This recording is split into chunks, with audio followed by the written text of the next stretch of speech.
사도신경으로 우리의 신앙을 고백하겠습니다.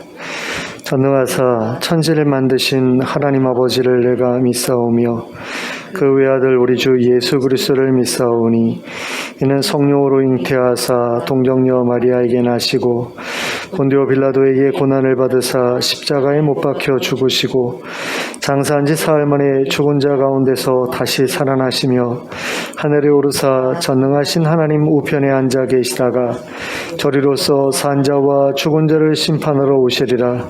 성령을 믿사오며 거룩한 공회와 성도가 서로 교통하는 것과 죄를 사하여 주시는 것과 몸이 다시 사는 것과 영원히 사는 것을 믿사옵나이다.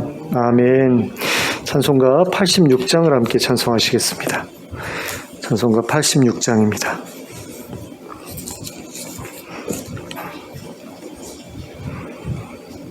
찬송가 86장 함께 찬송하겠습니다.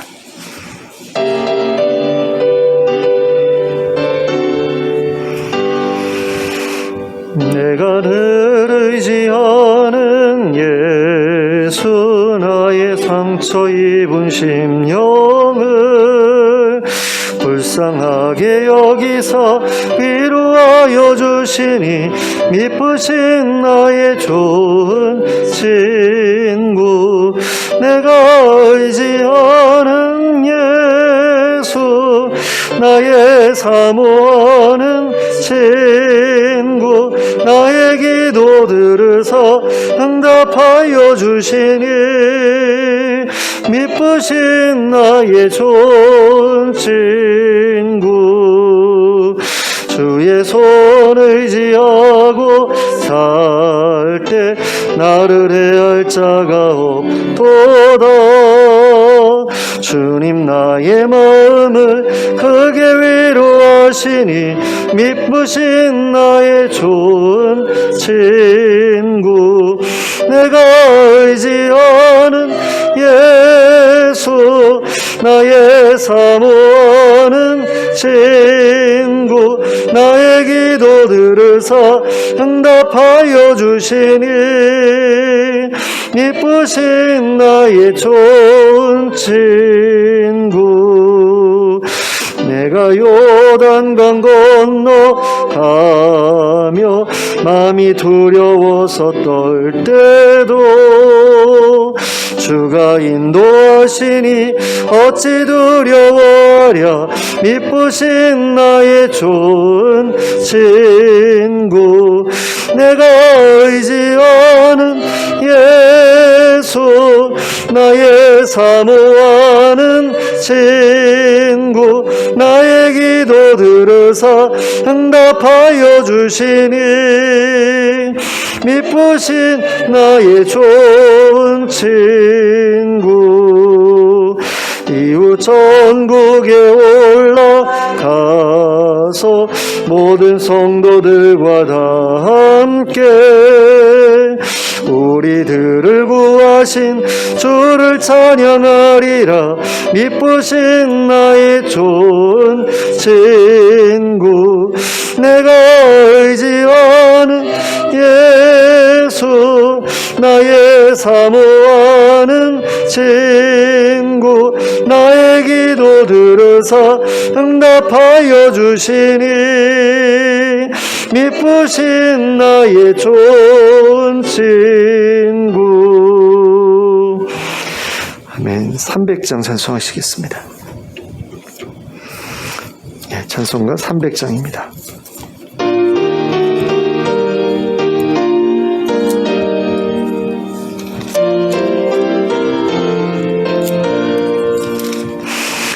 내 맘이 낙심되며 근심에 눌릴 때 주께서 내게 오사 위로해 주시네. 가는 길 캄캄하고 괴로움 많으나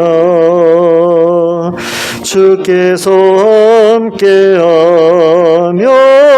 내 짐을 지시네. 은혜가 내게 족하네. 은혜가 족하네. 이 괴로운 세상 지날 때 은혜가 족하네. 희망이 사라지고 친구 날 버릴 때 주에게 속삭이며 새 희망 주시네. 싸움이 맹렬하여 두려워 떨 때에 승리의 왕이 되신 주 음성 들리네. 은혜가 내게 족하네. 은혜가 족하네. 이 괴로운 세상 지날 때 은혜가 족하네. 헌민이 가득 차고 눈물이 흐를 때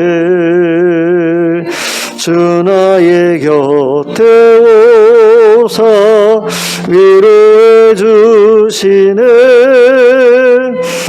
환난이 닥쳐와서 어려움 당할 때 주님의 능력 입어 원수를 이기네. 은혜가 내게 족하네. 은혜가 족하네. 이 괴로운 세상 지날 때 은혜가 족하네. 아멘. 하나님의 말씀 함께 보시겠습니다. 누가복음 12장 1절부터 12절까지의 말씀입니다. 누가복음 12장 1절부터 12절까지의 말씀 함께 보시겠습니다. 신약성경 114쪽에 있습니다.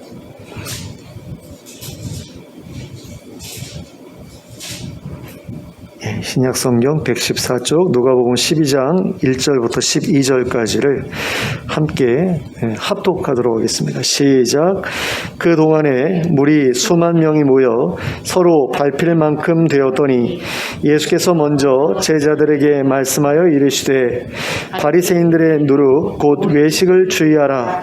감추인 것이 드러나지 않을 것이 없고 숨긴 것이 알려지지 않을 것이 없나니 이러므로 너희가 어두운 데서 말한 모든 것이 광명한 데서 들리고 너희가 골방에서 귀에 대고 말한 것이 지붕 위에서 전파하리라. 내가 내 친구 너희에게 말하노니 몸을 죽이고 그 후에는 능히 더 못하는 자들을 두려워하지 말라. 마땅히 두려워할 자를 내가 너희에게 보이리니 곧 죽인 후에 또한 지옥에 던져넣는 권세 있는 그를 두려워하라. 내가 참으로 너희에게 이르노니 그를 두려워하라. 참새 5마리가 2 아사리온에 팔리는 것이 아니냐. 그러나 하나님 앞에는 그 하나도 잊어버리시는 바 되지 아니하는 너희에게는 심지어 머리털까지도 다 세신 바 되었나니 두려워하지 말라. 너희는 많은 참새보다 더 귀하니라. 내가 또한 너희에게 말하노니 누구든지 사람 앞에서 나를 시인하면 인자도 하나님의 사자들 앞에서 그를 시인할 것이요 사람 앞에서 나를 부인하는 자는 하나님의 사자들 앞에서 부인을 당하리라. 누구든지 말로 인자를 거역하면 사하심을 받으려니와 성령을 모독하는 자는 사하심을 받지 못하리라. 사람이 너희를 회당이나 위정자나 권세 있는 자 앞에 끌고 가거든 어떻게 무엇으로 대답하며 무엇으로 말할까 염려하지 말라. 마땅히 할 말을 성령이 곧 그때에 너희에게 가르치시리라 하시니라. 아멘. 자, 오늘 우리가 함께 읽은 본문에는 예수님께서 한 바리새인의 집에 초대를 받아 들어가셨다가 나오신 뒤에 벌어졌던 일을 소개하고 있습니다. 1절을 보시면 예수님께서 그 바리새인의 집에서 나오셨을 때 수만 명의 무리가 그 근처에 모여들어 서로 밟힐 만큼 되었다고 기록하고 있는 것을 볼 수 있습니다. 얼마나 많은 사람들이 모여 있었으면 서로 밟힐 정도가 되었을까, 이런 마음이 들 정도인데요. 근데 그렇게 많은 사람들이 모여 있었음에도 불구하고 예수님께서는 당신의 제자들을 더 신경 쓰셨던 것을 봅니다. 그래서 제자들을 향해 먼저 말씀하기 시작하셨습니다. 그게 1절에 정확하게 나와 있습니다. 그러니까 무리들이 그렇게 많이 모여 있었는데 제자들에게 말씀하셨다라고 되어 있거든요. 자, 예수님께서 바리새인의 집에서 나오시자마자 제자들에게 하셨던 말씀은 바로 바리새인들의 누룩, 곧 외식을 주의하라는 것이었습니다. 이 말씀을 하신 이유는 너무나 분명하지요. 11장에서 우리가 살펴봤던 것을 보면 맨 마지막 부분에 바리새인들의 그 외식에 대해서 책망하시는 내용이 계속 나오잖아요.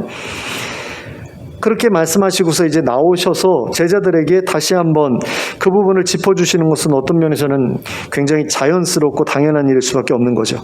그러니까 바리새인처럼 외형적인 거 쫓지 말라고 이렇게 말씀을 하신 건데, 여기에서 예수님은 바리새인들의 외식을 가리켜서 바리새인들의 누룩이라고 말씀하고 계십니다. 그리고 누룩은 여러분들이 잘 아시는 것처럼 누룩 곰팡이를 이야기하죠. 술을 빚거나 빵을 부풀리는 데 사용하는 누룩 곰팡이, 이걸 가지고 이제 말씀을 하신 건데요. 이 누룩 곰팡이는 곰팡이의 한 종류답게 한번 퍼지기 시작하면 무섭게 번져나가는 성질을 가지고 있습니다. 예수님께서는 바리새인들의 위선적인 태도가 바로 이 누룩 곰팡이처럼 사람들 사이에 쉽게 퍼져나가는 성질을 가지고 있다고 보셨던 거죠. 그래서 누룩이라고 하신 겁니다. 그리고 주의하라고 하셨습니다. 곰팡이처럼 경계하라고 하신 것으로 이해할 수 있습니다. 율법에 보면 곰팡이에 대한 규례도 있는 거 아세요? 구약 성경에 그 출애굽기를 보시면 율법 가운데 곰팡이와 관련된 율법이 있어요. 그래가지고 집에 곰팡이가 생겼다. 그럼 그 집을, 이 벽을 다 허물고, 그 다음에 뭐에 곰팡이가 피었다 그러면 태워버리거든가 아니면 불을 지나게 하든가 뭐 해가지고 정결케 하는 어떤 그런 여러 가지 방식들을 율법에서 이야기를 하거든요. 근데 굉장히 그 곰팡이를 경계하는 것을 보게 됩니다. 굉장히 위험한 어떤 그런 그 독극물처럼 그렇게 취급하는 듯한 그런 느낌이 들 정도로 곰팡이에 대해서 되게 경계하는 그런 모습이 보이는데, 예수님께서 바로 바리새인들의 그 위선적인 태도, 외식하는 태도를 그런 식으로 취급하라고 말씀하신 것으로 그렇게 볼 수 있겠습니다. 자, 그리고 그 다음으로는 바리새인들의 외식, 위선에 대해서 경계해야 되는 이유에 대해 말씀해 주셨는데요. 그게 2절과 3절에 기록되어 있습니다. 자, 감추인 것이 드러나지 않을 것이 없고 숨긴 것이 알려지지 않을 것이 없나니 이러므로 너희가 어두운 데서 말한 모든 것이 광명한 데서 들리고 너희가 골방에서 귀에 대고 말한 것이 지붕 위에서 전파되리라. 자, 예수님께서 이렇게 말씀하신 이유가 무엇이겠습니까? 바리새인들의 외식은 자신들의 속내를 다른 사람들에게 감출 수 있다라고 생각하는 믿음 위에서 이루어지고 있는 일이었기 때문입니다. 그들은 자신들의 속내를 숨기기 위해서 거짓으로 겉을 치장하는 가운데 그 누구도 자기들의 속내를 알 수 없을 것이라고 생각하고 있었습니다. 하지만 예수님께서는 그들의 생각을 착각이라고 말씀하신 겁니다.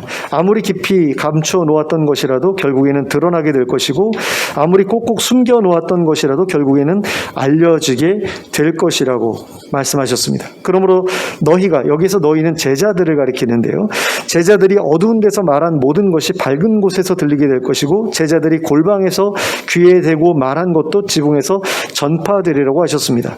그러니까 바리새인들이 숨기려고 했던 것뿐만 아니라 제자들이 숨기고 싶어하는 것까지도 다 드러나게 될 거라는 거죠. 언젠가는 다 밝은 곳에서 선명하게 드러나게 되리라는 겁니다. 그러므로 그 어떤 것도 숨기지 말라는 거죠. 숨겨야 될 어떤 것들을 만들지 말라는 겁니다. 죄든 거짓이든 간에. 그리고 이것은 우리들에게 있어서도 마찬가지로 하신 말씀이라고 할 수 있습니다. 우리가 다른 사람들에게 숨기고 싶어 했던 모든 일들도 언젠가는 밝은 곳에서 다 드러나게 될 것이기 때문이죠. 그러면 그때가 과연 언제이겠습니까? 바로 하나님의 심판대 앞에 서게 될 때라고 할 수 있습니다. 로마서 14장 11절과 12절에는 이렇게 기록되어 있습니다. 기록되었을 때 주께서 이르시되 내가 살았노니 모든 무릎이 내게 꿇을 것이요 그들의 혀가 하나님께 자백하리라 하였느니라. 이러므로 우리 각 사람이 자기 일을 하나님께 직고하리라. 자, 마지막 날에 하나님의 심판대 앞에 서게 되었을 때 모든 사람들이 하나님 앞에 무릎을 꿇을 것이고 자신의 죄를 하나님께 자백하게 되리라는 그런 말씀입니다. 또한 요한복음 20장 12절에는 이렇게 기록되어 있습니다. 또 내가 보니 죽은 자들이 큰 자나 작은 자나 그 보좌 앞에 서 있는데 책들이 펴 있고 또 다른 책이 펴졌으니 곧 생명책이라. 죽은 자들이 자기 행위를 따라 책들에 기록된 대로 심판을 받으니. 자, 모든 사람들의 행위가 기록된 책들이 있고 그 책들에 기록된 내용에 따라 사람들이 심판을 받게 되리라는 말씀입니다. 그런데 우리가 기억해야 할 것은 이때의 심판을 받는 사람들, 받게 되는 사람들이 불신자들만이 아니라는 것입니다. 신자들 역시 불신자들과 함께 심판을 받게 된다는 겁니다. 그러니까 심판의 결과가 다를 뿐이지 심판 자체를 그냥 건너뛰는 것은 아니라는 사실을 우리가 좀 기억할 필요가 있습니다. 그러니까 예수님께서 그 마지막 심판에 대해서 이야기하면서 그 키를 가지고 알곡과 가라지를 구분하신다고 그러잖아요. 그게 심판이거든요. 그래서 날려가는 결과가 있는 것이고 그 키 안에 남아있는 결과가 있는 거죠. 그 키질 자체를 피할 수는 없는 겁니다. 누구도. 키질은 누구나 다 함께 당하는 일이에요. 그러니까 하나님의 보좌 앞에서 심판받는 일도 누구나 다 당하는 일입니다. 신자들이나 신자들 아닌 불신자들이나. 그리고 그 심판의 공정함을 담보하기 위해서는 모든 이들의 죄가 모든 이들 앞에 공개되어야 하는 것이 정상적인 과정입니다. 그러니까 한번 생각해 보시기 바랍니다. 재판을 하는데 그 재판의 대상이 되는 어떤 사람이 어떤 죄를 지었는지 또 공개하지 않은 채 재판하는 경우가 있습니까? 그런 경우는 없죠. 하나님의 심판 역시 마찬가지라고 생각하셔야 됩니다. 모든 이들의 죄가 하나님과 천사들과 사람들 앞에 공개된 후에야 심판이 진행이 될 수 있는 겁니다. 그러므로 나는 구원받은 사람이니까 내 죄는 절대로 공개되지 않을 거야 라는 식으로 생각하면 안 된다는 거죠. 다윗의 범죄가 모든 이들에게 공개되었던 것처럼 구원받은 사람들의 죄 또한 모든 사람들에게 공개될 것이다 라고 생각하는 게 정상적인 그런 생각이죠. 하지만 어쩌면 예수 그리스도의 피로 씻겨진 죄라면 공개되지 않고 덮어질 수도 있겠다라는 그런 생각이 조금은 있습니다. 저도. 그러니까 요한계시록 7장 13절과 14절 말씀을 보면 이렇게 말씀하고 있거든요. 장로 중 하나가 응답하여 나에게 이르되 이 흰 옷 입은 자들이 누구며 또 어디서 왔느냐? 내가 말하기를 내 주여 당신이 아시나이다 하니 그가 나에게 이르되 이는 큰 환난에서 나오는 자들인데 어린 양의 피에 그 옷을 씻어 희게 하였느니라. 자, 예수 그리스도의 피로 자신의 죄를 씻은 자는 흰 옷을 입고 하나님 나라에 들어가게 된다는 말씀이잖아요. 그런데 이 말씀이 과연 하나님의 보좌 앞에서 이루어질 심판 때에 그가 저질렀던 모든 죄가 공개되지 않고 그냥 덮어질 것이라는 의미로 볼 수 있는가? 이 부분에 대해서는 분명한 것은 아니다라는 거죠. 그런 점에서 우리는 예수님께서 친히 하신 말씀을 가장 중요한 기준으로 삼을 필요가 있습니다. 예수님께서는 세상의 그 어떤 거짓도 어떤 죄도 끝까지 숨길 수 없다고 말씀하셨거든요. 언젠가는 다 드러나게 된다고 말씀하셨어요. 그리고 심지어는 거기서 너희들은 제자들이었잖아요. 제자들이 했던 모든 일까지도 다 드러난다고 하셨잖아요. 근데 제자들은 가룟 유다 빼고는 다 구원받을 사람들인데 그 구원받을 사람들이 행했던 모든 일들, 은밀하게 행했던 모든 일들도 다 드러나게 된다. 사도들이 했던 모든 일들이 다 드러나게 된다라고 예수님께서 말씀하셨다면 사도보다 못하다고 해야 될까요? 어쨌든 사도보다 뭔가 더 못하게 우리가 스스로를 느끼고 있지 않습니까? 우리들 같은 경우는 더더욱 그렇지 않겠어요? 그러니까 항상 우리는 그렇게 생각해야 되는 거죠. 언젠가는 내가 숨기려고 했던 또는 숨겼던 것들이 다 드러나게 될 것이다. 하나님 앞에 그리고 사람들 앞에도. 근데 하나님 앞에 드러나는 것은 별로 사람들이 안 두려워해요. 근데 사람들 앞에 드러나는 건 굉장히 두려워하죠. 하나님의 보좌 앞에 딱 서가지고도 하나님께서야 뭐 이미 다 알고 계시니까 라고 자포자기하는 마음이 있어서 그런지는 모르겠는데, 하나님이 아시는 건 상관이 없는데, 천사들 아는 것도 상관이 없는데, 내 친구들 그리고 나와 같은 교회 다니고 있는 교우들, 그 사람들이 내 죄를 알게 될까봐 두려운 마음이 하나님이 알고 계시기 때문에 두려운 마음보다 더 크지는 않은가, 그런 생각이 들어요. 되게 힘들어 하더라고요. 이런 이야기를 할 때 사람들이 정말로 그럴까? 그럼 어떻게 하지? 라는 그런 두려움에 사로잡히는 어떤 그런 느낌을 받는데, 그게 하나님보다 사람들을 더 두려워하기 때문이 아닌가, 하나님의 시선보다 사람들의 시선을 두려워하기 때문이 아닌가라는 그런 생각이 듭니다. 근데 하나님을 두려워한다라고 한다면 사람들 앞에 자신의 죄가 드러나는 것은 사실 어떻게 보면 별거 아닌 거죠. 하나님께서 아시는 게 더 심각한 문제이기 때문에. 근데 어쨌든 간에 이런 것들이 다 드러난다라고 할 때 어떻게 하라는 거죠? 그러니까 숨기지 말라는 거죠. 숨겨야 할 것들을 만들지 말라는 겁니다. 죄짓지 말라는 것이고요. 외식하고 위선 떨고 가식적으로 행동하고 이런 것들과 멀어지라는 겁니다. 자, 예수님께서는 바리새인들의 외식을 주의하라고 이렇게 말씀을 하셨고요. 그 다음에 그에 이어서 바리새인들처럼 외식하지 않을 수 있는 방법도 한 가지 말씀해 주셨습니다. 그것은 바로 사람들을 두려워하지 말고 하나님을 두려워하라는 것이었습니다. 4절과 5절 말씀입니다. 내가 내 친구 너희에게 말하노니 몸을 죽이고 그 후에는 능히 더 못하는 자들을 두려워하지 말라. 마땅히 두려워할 자를 내가 너희에게 보이느니 곧 죽인 후에 또한 지옥에 던져 넣는 권세 있는 그를 두려워하라. 내가 참으로 너희에게 이르노니 그를 두려워하라. 자, 이 말씀에 따르면 예수님께서는 바리새인들이 외식하는 이유가 바로 사람들을 두려워하기 때문이라고 생각하셨던 것을 알 수 있게 됩니다. 그러니까 사람들이 나를 어떻게 볼까 하는 것이 두렵기 때문에, 그리고 그들과의 관계가 끊어지게 될 것이 두렵기 때문에, 그리고 그들로부터 해코지를 당하게 될 것이 두렵기 때문에 바리새인들이 외식을 하고 있다라고 생각하신 거죠. 그래서 예수님께서는 다른 사람들을 두려워하는 것이 얼마나 무의미한 일인지에 대해 가르쳐 주시기 위해서 지옥에 대해서 말씀하시는 것을 볼 수 있습니다. 그러니까 다른 사람들이 나에게 할 수 있는 최악의 행동이라고 해봐야 나를 죽이는 것밖에 더 하겠느냐, 그렇게 죽임을 당한다고 해도 지옥에 떨어지는 것이 아닌 이상 그 죽음을 두려워할 것이 무엇이냐, 이걸 이제 말씀을 하시는 거죠. 하지만 하나님께서는 그렇게 죽임을 당한 자를 다시 지옥에 던져 넣으실 수 있는 분이시니 그분을 두려워하는 것은 마땅한 일이라는 것입니다. 그러므로 사람들이 두렵다고 해서 하나님이 미워하시는 일을 해서는 안 된다라는 거죠. 사람들이 두렵다고 외식을 하고 또 위선을 행하고 가식적으로 행동하고 하는 그런 일들을 해서는 안 된다라는 겁니다. 그런데 이렇게 하나님께서 정말 두려워해야 될 분이라는 것은 분명한데 그저 두려워만 해야 될 분은 아니다라는 것도 함께 말씀하고 계시는 것을 우리가 6절과 7절에서 확인하게 됩니다.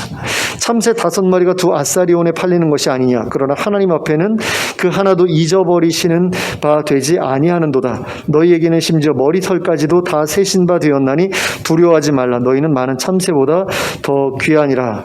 자, 참새 5마리가 두 아사리온에 팔린다라고 했을 때 이거는 어떻게 보아야 될까요? 그냥 살아있는 참새를 파는 것이라기보다는 참새 요리를 이야기하는 게 아닌가라는 그런 생각이 들어요. 그러니까 우리나라에서 이렇게 치킨 주문해서 먹는 것처럼 이제 참새 5마리 주문해서 이렇게 먹는 어떤 그런 것과 연결된 게 아닌가라는 생각이 들고요. 두 아사리온에 팔린다라고 말씀하고 있는데 이 두 아사리온 이게 오늘날로 따지면 5,000원에서 10,000원 정도 왔다 갔다 하는 그런 가격이거든요. 그 참새 한 마리에 1,000원에서 2,000원 정도 하는 어떤 그런 가격에 팔리고 있는데 이거 비싸다는 이야기로 하신 건 아니겠죠. 그죠? 이렇게 별로 이렇게 값이 많이 나가는 것은 아니다라는 그런 의미에서 말씀하신 것이라고 보여지고요. 근데 그렇게 값싼 그 참새도 하나님 앞에서는 하나도 잊어버리시는 바 되지 않는다. 그러니까 하나님께서 다 기억하신다라는 거죠. 5마리도 아니고 그러니까 한 마리 한 마리를 다 기억하신다라는 거죠. 그리고 심지어는 사람들의 경우에는 머리털까지도 다 세고 계실 정도로 귀중하게 여기신다. 그러니 두려워할 필요가 없다라는 이야기입니다. 그래서 여기서 두려워하지 말라는 것이 누구를 두려워하지 말라는 것인가를 생각해 볼 필요가 있는데, 일단은 다른 사람들을 두려워하지 말라고 하신 것이라고 볼 수 있죠. 하나님께서 너희를 그렇게 귀하게 여기시는데 지켜주시지 않겠느냐라는 의미에서 이 말씀을 하신 것으로 볼 수 있습니다. 하지만 하나님을 두려워하지 말라는 말씀으로도 볼 수 있을 것 같아요. 죄를 짓고 있다면 하나님을 두려워해야 하겠지만, 죄를 짓고 있지 않다면 하나님을 무작정 두려워할 필요는 없다라는 의미에서 이 말씀을 하셨다라고 볼 수 있는 가능성도 있습니다. 하지만 전체적인 맥락으로 본다면 역시 다른 사람들을 두려워하지 말라는 의미로 이해하는 것이 더 정확해 보입니다. 왜냐하면 뒤에 이어지는 내용에서는 사람들을 두려워하는 일과 관련된 말씀을 하고 계시기 때문입니다. 자, 이어지는 8절과 9절에서 예수님은 당신의 제자들이 사람 앞에서 자신을 시인하거나 부인하는 것에 따라 그들의 미래가 결정될 것임을 말씀하셨습니다. 제가 읽어드릴게요. 내가 또한 너희에게 말하노니 누구든지 사람 앞에서 나를 시인하면 인자도 하나님의 사자들 앞에서 그를 시인할 것이요 사람 앞에서 나를 부인하는 자는 하나님의 사자들 앞에서 부인을 당하리라. 자, 사람 앞에서, 다른 사람들 앞에서 예수님을 시인할 것이냐 부인할 것이냐에 대해서 말씀하고 계시는데요, 그 행동에 따라서 그들도 하나님 앞에서 동일한 대우를 돌려받게 될 것이라고 말씀하고 계시죠. 그러면 제자들이 사람들 앞에서 예수님을 부인하게 될 일이 생길 만한 때는 과연 언제겠습니까? 다른 사람들로부터 생명의 위협을 받게 될 때겠지요. 자신이 예수님을 따른다는 사실을 시인하게 되면 큰 고초를 겪게 되거나 죽임을 당하게 될 것이 분명할 때 예수님을 부인하게 되는 일을 하게 될 수 있습니다. 그리고 베드로는 실제로 사람들의 위협 앞에서 예수님을 부인했었죠. 그런데 그렇게 사람들 앞에서 예수님을 모른다고 부인한다면 예수님도 하나님 앞에서 그 사람을 모른다고 부인하겠다라고 말씀하신 겁니다. 그러니 어떻게 하라는 거죠? 사람들이 두렵게 할지라도 거짓말하지 말라는 거죠. 예수님을 알면서도 모르는 척하지 말라는 겁니다. 죽임을 당하게 되더라도 인정할 거 인정하라는 거죠. 그렇지 않으면 하나님 나라에 들어가지 못하게 된다라는 그런 말씀입니다. 그런데 이 말씀대로라면 베드로도 예수님께 부인당했어야 되잖아요. 예수님께 버려졌어야 맞지 않습니까? 예수님도 부활하신 후에 베드로는 빼놓고 다른 제자들만을 만나주셨어야 이 말씀이 맞는 말씀이죠. 그런데 예수님은 그렇게 하지 않으셨습니다. 베드로 다시 만나주셨죠. 그리고 다시 제자의 사명을 맡겨주셨습니다. 자, 그렇다면 그 이유는 무엇이었겠습니까? 사람들이 두려워서 예수님을 부인하더라도 돌이킬 기회가 있었기 때문이다. 이렇게 보아야 하는 거죠. 그 근거를 우리가 10절 말씀을 통해서 확인할 수 있게 됩니다. 누구든지 말로 인자를 거역하면 사하심을 받으려니와 성령을 모독하는 자는 사하심을 받지 못하리라. 자, 여기서 말로 인자를 거역한다 라는 말씀의 의미가 뭡니까? 바리새인들처럼 예수님을 반대하거나 비방하는 것을 의미하죠. 그러니까 예수님을 반대하거나 비방한 바리새인들도 사하심을 받고 구원받을 가능성이 있다라고 말씀을 하신 거예요. 그런데 베드로가 예수님을 모른다고 했던 말이 바리새인들이 했던 말보다 더 심한 말이었을까요? 바리새인들이 예수님 욕했던 것보다 베드로가 나 예수님 몰라요 라고 말한 것이 더 심한, 더 큰 잘못이었을까요? 그렇게 볼 수는 없죠. 베드로가 했던 말은 바리새인들이 했던 말보다는 심한 말이 아니었다 라고 생각하는 게 제가 볼 때는 맞는 이야기 같아요. 그러므로 베드로가 했던 말이 용서받지 못할 말이라고 한다면 바리새인들의 말은 더더욱 용서받지 못할 말이라고 할 수 있는 거죠. 따라서 베드로가 자신의 말 때문에 용서를 받지 못했다고 한다면 다른 바리새인들도 자신의 말 때문에 용서를 받지 못했어야 맞습니다. 그런데 바울 같은 경우 어떻습니까? 바울은 바리새인 중에 아주 바리새인이었죠. 아주 지독한 바리새인이었죠. 이 사람이 어느 정도까지 나쁜 짓을 했냐면 예수 믿는 사람들을 붙잡아다가 고문하고 죽였어요. 우리는 스데반 집사가 죽을 때에 바울이 그 돌로 내려치는 사람들의 그 겉옷을 맡아가지고 있었다라는 부분만 머릿속에 기억하고 있는데, 바울 사도가 자기가 예수 믿는 사람들을 어떻게 했는지에 대해서 직접 기록하고 있는 그 말씀을 보면 내가 예수 믿는 사람들 붙잡아다가 내가 고문하고 죽였다라는 얘기가 나와 있어요. 제가 그 구절을 지금 찾아놓지 못했는데 그런 고백을 직접 합니다. 진짜 나쁜 놈인 거죠. 한번 생각해 보세요. 교회 다닌다고 여러분들 붙잡아다가 고문하고 막 죽였어요. 어떤 사람은 내 가족을 막 죽인 그런 사람이 예수님께 대해서 나쁜 말을 했으면 얼마나 나쁜 말을 했겠습니까? 베드로가 나 예수님 몰라요 라고 말했던 것은 그가 했을 말에 비하면 아무것도 아닌 거죠. 바울 사도가 예수님 믿기 전에 얼마나 예수님 욕하고 다녔겠어요. 예수 믿는 사람들도 욕하는데 예수님 욕 안 했겠습니까? 근데 그런 사람도 용서받았다라는 거죠. 근데 베드로가 했던 말 정도 가지고서 용서받지 못한다라고 한다면 그건 말이 안 되죠.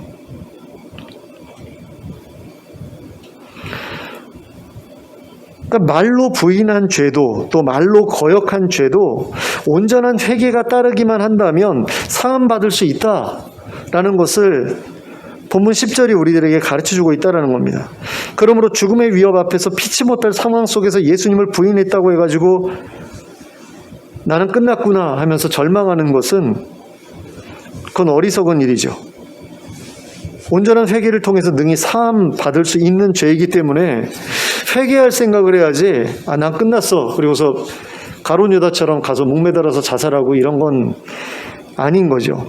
하지만 앞서의 경우와는 다른 경우도 있습니다. 절대로 사함받을 수 없는 죄도 있다는 겁니다. 그것이 무엇입니까? 바로 성령을 모독하는 죄입니다. 예수님께서는 성령을 모독하는 자는 절대로 사하심을 받지 못한다라고 말씀을 하셨는데 어떤 분들은 이걸 굉장히 간단하게 설명을 해요. 뭐라고 설명을 하냐면 예수 믿지 않는 자가 성령을 모독하는 죄다 이런 식으로 그냥 간단하게 설명해 버립니다. 근데 제가 볼 때는 좀 아쉬움이 있어요. 부족하게 느껴져요. 자, 성령을 모독하는 죄는 어떤 죄냐? 저는 그 죄에 대한 경우를 11절과 12절을 통해서 확인할 수 있다고 생각을 합니다. 12절과 12절 말씀입니다. 사람이 너희를 회당이나 위정자나 권세 있는 자 앞에 끌고 가거든 어떻게 무엇으로 대답하며 무엇으로 말할까 염려하지 말라. 마땅히 할 말을 성령이 곧 그때에 너희에게 가르치시리라 하시니라.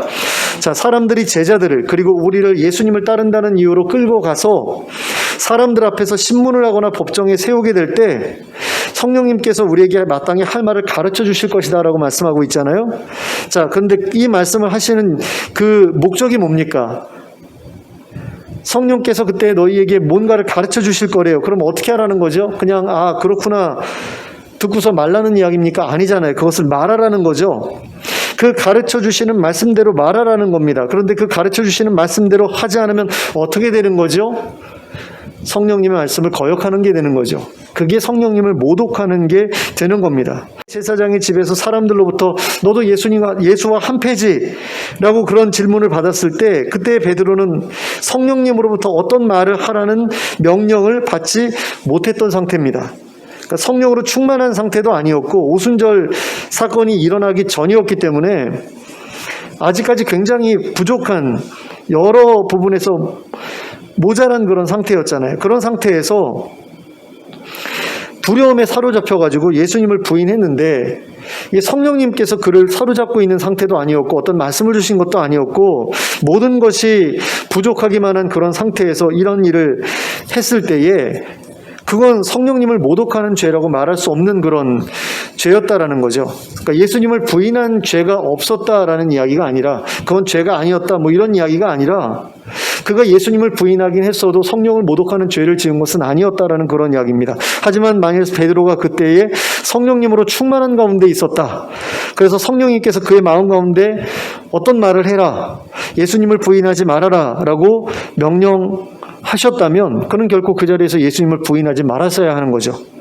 그런 경우인데도 불구하고 예수님을 부인했다고 하면 그것은 예수님을 부인하는 것을 넘어서 성령님을 거역하는 모독하는 일이 되었을 것이다 라는 겁니다. 그러니까 성령님께서 가르쳐 주시는 대로 따르지 않는 그것을 성령을 모독하는 일로 예수님께서 말씀하시는 것으로 보아야 한다라는 겁니다. 왜? 11절과 12절이 서로 연결되어 있기 때문에. 우리는 성경 구절이 서로 이렇게 연결이 되어 있을 때 그게 왜 서로 연결되어 있었는지를 확인을 해야 되는데, 그런 것을 연결해서 생각하지 못하고 다 따로따로 떼어가지고 생각하고 또 다른 데 있는 구절을 가지고서 이 구절을 해석하려고 하다 보니까 그 문맥 속에서 어떤 의미를 지니고 있는지를 이해하지 못하는 경우가 있는데, 이건 분명하잖아요. 지금 성령을 모독하는 그 죄는 용서받지 못한다. 그러니 그 죄를 짓지 말라. 그 다음에는 그 죄가 어떤 건지를 설명하는 내용이 나와야지 당연한 거잖아요. 그럼 11절과 12절 내용이 성령님을 모독하는 죄가 어떤 건지에 대해서 설명하는, 조금이라도 가르쳐주는 그런 내용일 것 아닙니까?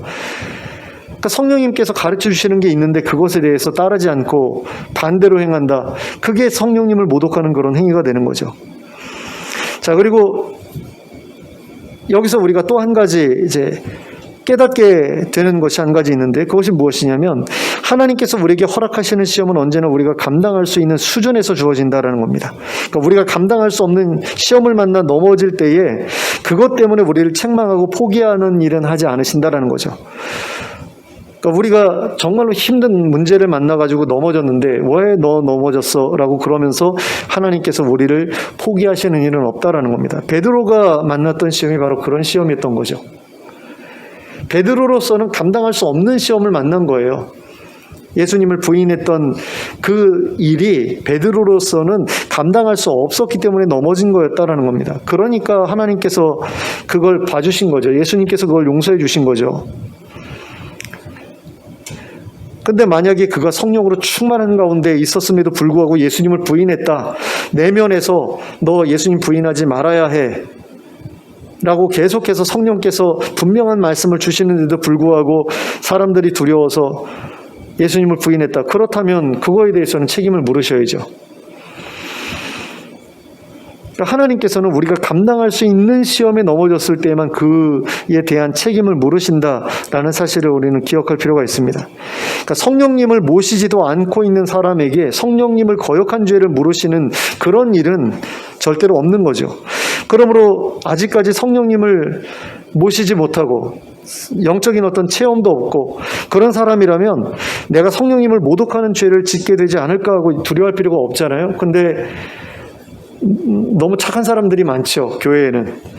그래서 성령 체험도 못했으면서 내가 성령을 모독하는 죄를 지으면 어쩌나 하고 걱정하는 그런 사람들이 있는데, 제가 볼 때는 하등 필요 없는 그런 걱정을 하고 있는 것이라고 생각이 됩니다. 그러니까 가장 예수님을 믿고 가장 우리가 힘써야 될 부분은 성령님을 통해서 확신을 얻는 거잖아요. 구원의 확신을 얻는 거 아닙니까? 근데 그런 노력들은 전혀 하지 않으면서 그냥 어떻게 하면 지옥에 가지 않을 수 있을까 그러면서 이건 하지 말아야 되고 저건 해야 되고 이런 것들만 하다 보니까 바리새인들처럼 어떤 외식적인 어떤 그런 측면으로 흐르는 게 아닌가. 그러니까 결론은 결국은 성령님이라는 대답이 나오게 되는 거죠. 자, 그런데 내가 성령 체험이 없고 성령님을 내 안에 모시지 못했기 때문에 성령님을 모독하는 죄를 짓게 되지 않을까 두려워할 필요가 없다라는 것과 별도로 예수님을 부인하는 죄를 별것 아닌 것처럼 생각하는 그런 일은 또 우리가 하지 말도록 해야 하는 거죠. 그것 역시 큰 죄라는 사실을 우리는 기억할 필요가 있습니다. 다만 성령님을 모독하는 죄와는 다르게 회개할 기회가 있을 뿐이지 이게 결국 작은 죄라서 문제가 되지 않는 것은 아니다라는 겁니다.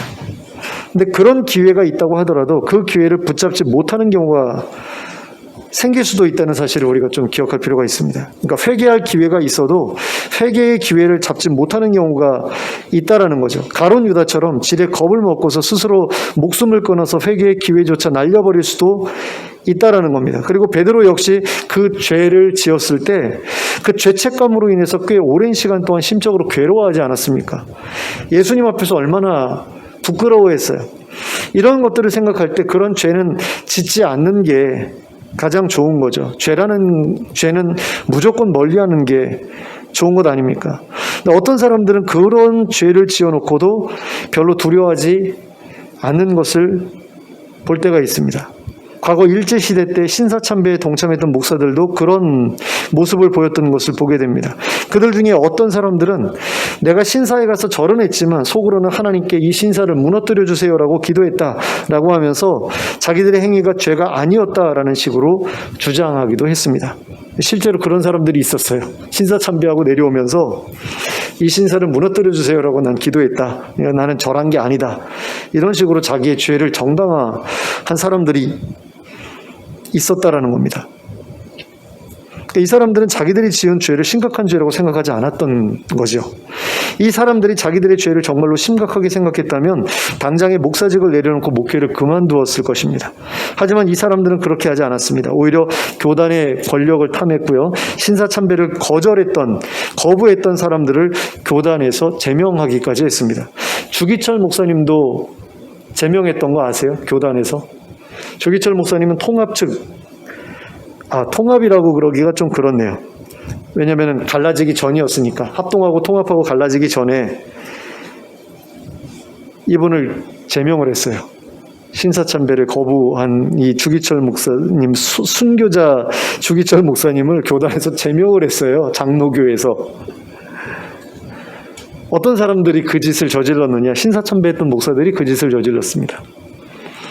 이 사람들이 그런 짓을 할 수 있었던 것은 하나님을 두려워하지 않았기 때문이죠.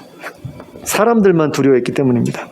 근데 자기의 몸을 죽일 수 있는 자들은 두려워하고 몸밖에 죽일 수 없는 그런 사람들은 두려워하고 자신의 영을 지옥에 떨어뜨릴 수 있는 하나님은 두려워하지 않았다니 얼마나 어리석은 일입니까? 근데 어떻게 그런 어리석은 일을 저지를 수 있었겠습니까? 바로 그들 속에 성령님이 계시지 않았기 때문이죠. 성령님이 계시지 않았기 때문에 그들은 하나님을 두려워하지 않을 수 있었던 겁니다. 그래서 경건하지도 않은 자신을 경건한 척 꾸며서 목사 노릇을 했던 것이고, 자신의 경건하지 않음이 신사참배로 드러났을 때에도 이런저런 핑계를 대면서 자신을 정당화했던 겁니다. 그리고 그 결과 그들은 아마도 지옥에 떨어지게 되었을 겁니다.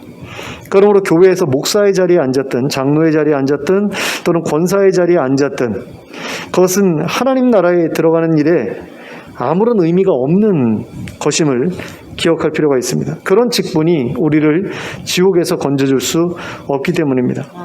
우리를 죄로부터 그리고 지옥으로부터 건져줄 수 있는 것은 오직 우리 안에 계신 성령님 뿐입니다. 성령님께서 우리에게 주시는 하나님을 향한 경외심만이 우리로 하여금 죄를 미워하게 해줄 수 있고 또 죄를 멀리할 수 있게 해줄 수 있기 때문입니다. 또 외식과 가식과 위선으로부터 떠나게 해줄 수 있는 것 역시 오직 성령님 뿐입니다. 그리고 성령님께서 우리에게 주시는 평안함만이 우리로 하여금 사람들의 위협을 두려워하지 않게 해줄 수 있기 때문입니다.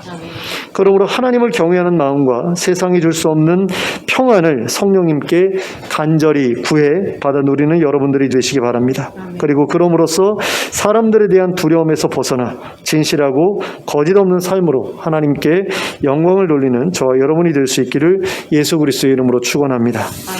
기도하겠습니다. 사랑의 하나님 아버지, 외식하지 않기 위해서, 가식적으로 행동하지 않기 위해서, 또 위선을 행하지 않기 위해서 하나님 우리에게 무엇이 필요한지를 우리가 생각해 보았습니다. 하나님, 정말 하나님 두려워하는 마음만이 우리로 하여금 그런 거짓된 삶으로부터 우리를 지킬 수 있게 해주는데, 하나님 그와 같은 두려움이 우리 안에 있기를 원합니다. 하나님 경외하는 마음 있기를 원합니다. 그리고 사람들 두려워하지 않는 마음도 있기를 원합니다. 세상이 줄 수 없는 평안이 우리의 심령 가운데 풍성하게 자리 잡고 있어서 사람들의 위협으로 다가오지 않게 되기를 원합니다. 하나님 두려워하는 그런 마음 가지고, 사람들 두려워하지 않는 그런 마음 가지고 진실되게 살아갈 수 있기를 원합니다. 그리고 죄짓지 않기 원합니다. 죄를 지어서 숨기고 가리고 하는 그런 일을 우리가 하지 않기를 원하고, 우리의 삶의 모든 영역을 투명하게 모든 사람들 앞에 드러낼지라도 그것이 전혀 우리들에게 부끄러운 일이 되지 않을 수 있도록 하나님 저희를 지켜주시길 원합니다. 정결하고 거룩한 삶을 하나님 앞에 살아갈 수 있게 해주시길 원합니다. 그래서 저희의 삶이 늘 진실하고 또 정결하고 거룩한 가운데 하나님께 영광이 되는 그런 삶이 될 수 있도록 인도하여 주시옵소서. 예수 그리스도의 이름으로 기도하였습니다. 아멘. 찬송가 447장을 함께 찬송하겠습니다. 447장입니다.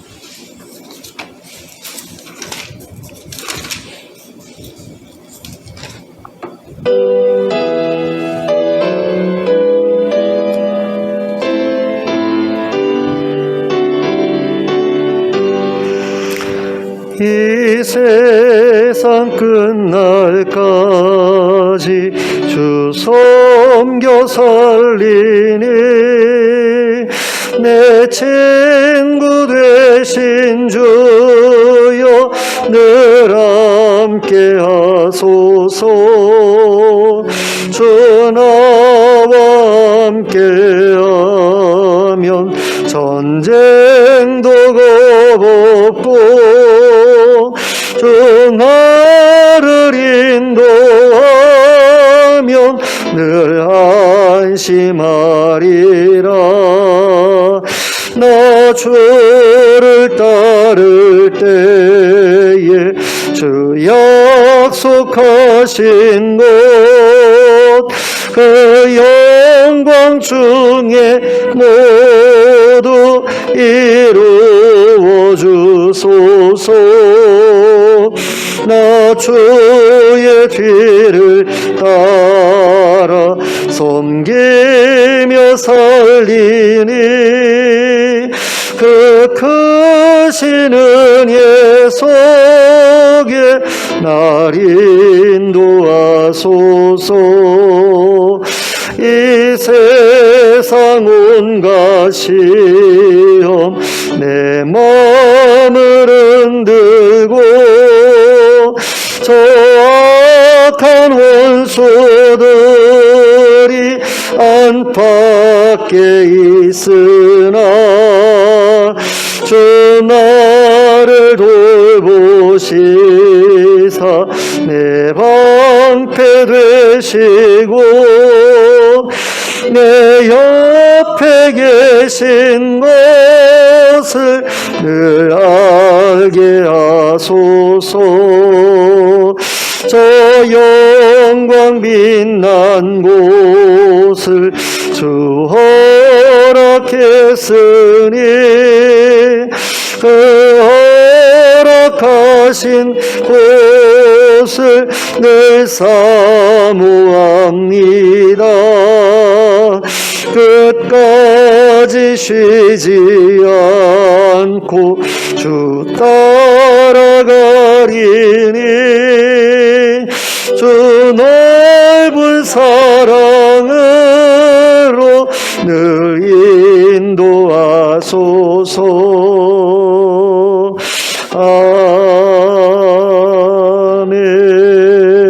아멘. 주님 가르쳐 주신 기도로 예배를 마치겠습니다. 하늘에 계신 우리 아버지여, 이름이 거룩히 여김을 받으시오며 나라가 임하시오며 뜻이 하늘에서 이루어진 것 같이 땅에서도 이루어지이다. 오늘 우리에게 일용할 양식을 주시옵고 우리가 우리에게 죄 지은 자를 사하여 준 것 같이 우리 죄를 사하여 주시옵고 우리를 시험에 들게 하지 마시옵고 다만 악에서 구하시옵소서. 나라와 권세와 영광이 아버지께 영원히 있사옵나이다. 아멘.